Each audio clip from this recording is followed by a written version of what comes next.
Bonjour et bienvenue dans ce petit tutoriel sur le scanner DJX11.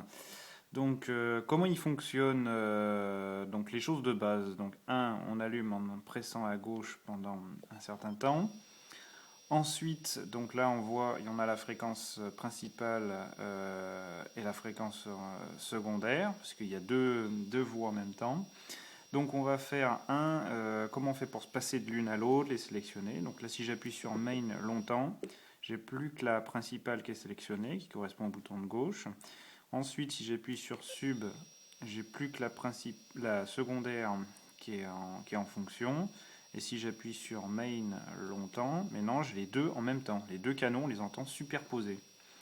Donc maintenant je vais régler en fait la première à 129-300 MHz par exemple. Donc voilà, 129 300, c'est réglé. Je vais régler la deuxième, j'appuie sur Sub, 118,100.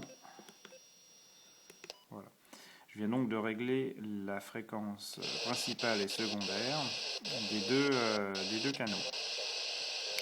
Ensuite, il y a le bouton qui est ici pour changer la fréquence par pas sur la fréquence principale et ici pour la fréquence secondaire. Ce bouton permet de changer le volume du secondaire et lui le volume du principal. Voilà. Ensuite, un truc important à savoir, c'est le squelch. Là, on appuie ici, ce qui permet en fait de déterminer à partir de quand on n'entend rien, à partir de quand le signal apparaît. Donc là, sur la voie principale, moi j'ai mis 3, et sur la voie secondaire, j'ai mis 3 aussi. Voilà. Ensuite, une des fonctionnalités importantes à savoir sur cet appareil, donc par exemple là je sélectionne la voix main, je vais faire le travail sur la voix main, je fais Shift, Mode, et ça me permet de changer le type de modulation. Donc modulation AM, FM, large FM, ainsi de suite. Ok. Donc là je vais garder AM. Donc ça permet en fait, on voit ici, si on sélectionne ici, ça permet de changer la démodulation. Ensuite, qu'est-ce qu'on peut regarder comme fonction intéressante? Donc c'est la sauvegarde. Donc pour sauvegarder, on va faire par exemple Shift. Ici en haut à gauche, on choisit les plages de mémoire avec ce bouton-là et ce bouton-là. Donc par exemple, là ça marque MR, c'est qu'elle est déjà sélectionnée. Je mets sur une mémoire non utilisée. Voyons voir une non utilisée. Voilà, donc il n'y a plus MR sur la voie 6. Ensuite, je vais faire Shift et Memory. Ça y est, la voie 1 sur 129-300 est mémorisée. Ok. Donc là, en fait, on entend en temps réel l'aéroport de Toulouse sur les différentes fréquences qui sont ici, comme on peut le voir. Ensuite, on va voir la fonction VPM là. Donc VFO, ça permet en fait de faire des réglages à la main, comme on vient de le voir. P, ça permet de passer en mode preset, c'est-à-dire c'est des plages qui sont préenregistrées. Donc là, j'ai le mode FM. Si je rappuie sur celle-ci, le mode télé. Ça permet d'entendre les chaînes, mais c'est plus ou moins crypté maintenant qu'on est en numérique.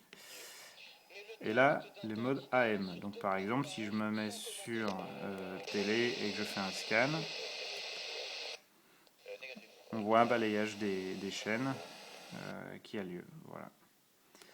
Ensuite, ce qu'on peut faire, donc, c'est appuyer encore une fois sur VPM. Et là, on est dans la zone mémoire où j'ai enregistré tout à l'heure le 129.300. Ce qui peut être intéressant, donc, c'est d'enregistrer différentes banques de mémoire. Donc là, moi, j'en ai enregistré quelques-unes. Par exemple, on peut avoir donc là les bandes d'avion. Je fais un scan et j'ai un balayage permanent donc des différentes fréquences en attendant donc qu'un signal soit émis. Voilà, en appuyant sur Scan. Voilà. On peut faire encore un dernier petit essai avec la fonction ftune scan là, mais en mode VFO. Donc là, par exemple, je vais mettre que sur la sélection du main. On y va, voilà. Je vais faire un scan, donc c'est parti. Alors si je fais le scan, ça scanne les fréquences. Dès qu'on en entend une, ça s'arrête. Et si je fais Shift Scan, ça cherche donc les fréquences qui sont les plus proches. Donc là, j'ai un petit appareil. Et je vais essayer de trouver la fréquence qui est 433 955. Vous voyez, voilà, à côté. Donc si je retourne dans le mode principal, par exemple, voilà, 433,955, entrée, voilà, et bien, quand j'appuie, on entend le signal émis. Voilà, donc ça permet de trouver les signaux forts. Voilà, fin de ce tutoriel. Merci, au revoir.